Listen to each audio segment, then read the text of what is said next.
Good morning, America. Thanks for joining us here on the Andy Kirkendall Show, where Andy interviews actors, writers, filmmakers, athletes, musicians, songwriters, and more, and asks them, what do you do and why do you do it? So sit back, grab a cup of coffee, and enjoy the show. Good morning. Welcome to Morning Moments. Thank you for joining us today. Today I have a author, and I'm just privileged to be able to get this author on and to be able to have him on Morning Moments. He is an author of a book with a very interesting plot and story. It's the story. The book's called Bobby's Girls, and I'm sure he's going to tell you about this. But I'm glad he said yes to my invitation. John R. Price, author of Bobby's Girls. Welcome to Morning Moments. Well, thank you, Andy. I'm glad to be here. Well, John, tell me, what do you do and why do you do it? Well, my day job is a college professor, instructor. I've been doing that for almost 20 years, 14 years full time. But my sort of side opportunity has been to write this book called Bobby's Girls. It's my first novel ever. And I'm married to my lovely wife, Anna, who helped me edit the book a few years back. And I've just been trying to promote it where I can and try to share folks with the message that's in it. And been married to Anna for almost going upon, can we believe this, 15 years coming up in just a few weeks. And the reason I do it, why this book that I'm doing is because it has a strong central message for anybody who's going into acting or television. I've always been fascinated with that particular area. Growing up as a child, I mean, I remember when we only had 4 channels to watch with a rabbit ear antenna, and if you didn't like what was on those 4 channels, you were just out of luck. You didn't have a VCR, you didn't have satellite, didn't have a lot of other options. So, but anyway, I wrote this book after seeing a certain television show. Guess it was a few years back, and I'm not going to mention the show's name because I like for folks to keep that sort of a mystery. Eventually, I'm sure it will come out as to which show it is. Some folks have figured it out through just reading the story. Um, but I saw a certain show with a certain actor that looked like they had gotten mixed up in a very bad situation, and where I think the intent was to have a family-friendly show, but it got cluttered up with a lot of modern craziness, and that fans did not like it and basically rebelled. They just said, we're not going to watch this. And eventually it did, eventually ended its run.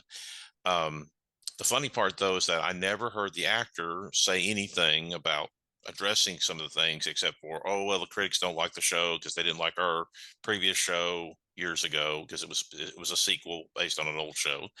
And but I thought about that a little bit more as I was writing this book. I thought, well, wouldn't it be interesting if we told a story where what may have happened, or maybe a scenario of if an actor got stuck in a situation like this, what could have been happening behind the scenes? Because so anyway, the story I've written called Bobby's Girls tells the story of Mike and Stacy Whitaker, who grew up in the Dallas Fort Worth area.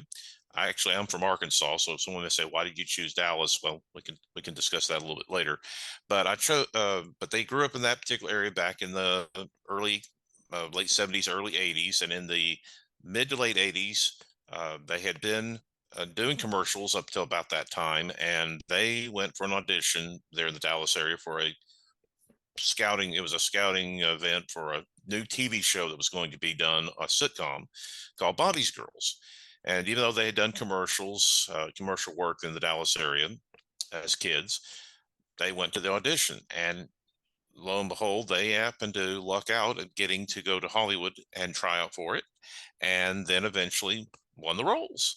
And so they went on for a 10-year run on network television, playing brother and sister on television, real life brother and sister playing a brother and sister on a sitcom called Bobby's Girls, which was on network television for 10 years. And then as we fast forward closer, as we get in closer to modern day, after 10 years, they eventually decide that, it's time to move on. And after a couple of TV movies, Mike decides to move back to Texas. He's tired of seeing some of the things that are coming down the pike. He doesn't like some of the projects that are being offered, and he decides to take a voiceover job uh, in the Dallas area and pursue that. And he met his wife Celeste on the show while during the 10-year run. He happened to meet his future wife, and so eventually, as I said, they moved back to his home state of Texas. They're in the Dallas area, and now we come to modern day. We learn they now have 3 kids, and he's pursuing the voiceover job. She does some acting ever so often because she was an actress herself. His wife Celeste, and eventually, Hollywood comes knocking. Here we are now back to it's about the mid 2000 teens, and Hollywood comes knocking, asking to let's bring back Bobby's Girls. All these sequels are happening. Let's bring them back. Can we do an updated show? And so what ends up happening is that a new show is brought back. Mike can't participate, but he encourages his wife Celeste and his sister Stacy to go ahead and reprise their roles, and he'll join them later. And so anyway, he finds out later that the new TV show is not all what it's cracked up to be, and he doesn't find out from his wife or from his sister, because he made it a very important stipulation. Don't tell me any of the plot lines. I want to be surprised when I see it. He's that kind of person. I'd rather go and see it. I don't want to read any spoilers. I want to know when I go and see it. So but one of his friends, his agent, passing through the Dallas area, tells him the story of things are not all what it seems, and so the rest of the story deals with the aftermath and dealing with kids finding out about it, people at church not happy about it. It just gets into all sorts of crazy situations happen. So that's pretty much what the book is about. And as far as how it ends, well, I'm going to say, folks, you'll have to read the book. And the book is available now through what sources? It's available through Amazon, through Barnes and Noble. It's also available through various bookstores worldwide. I mean, if you do a search on Bobby's Girls, with my name, John R. Price, you should be able to find it. It is print on demand, so that way, right now it's print on demand. So if you want to get a copy of it, you'll have to order it. But it's those are some of the popular sources you can get to it. But plus, I have my website of www.johnrpricebooks.com, which I have some links to some of the out on the page there. If they scroll down, they'll find some links to some of the other places I know it's available, and also some of my past interviews. Good. When we were talking about before the interview started, and we were talking about the plot, and we were talking back and forth. I was telling you that it reminded me of several actors and actresses I've met that have got caught in these contracts. That now what do? They didn't do due diligence, and they signed the contract, and now they're stuck with it. And then they're saying things, doing things that's difficult to back away from. And some people don't realize that some folks have some actors and actresses, and sometimes we get critical of faith-based actors and actresses for what they do or done, and don't realize the full story behind it.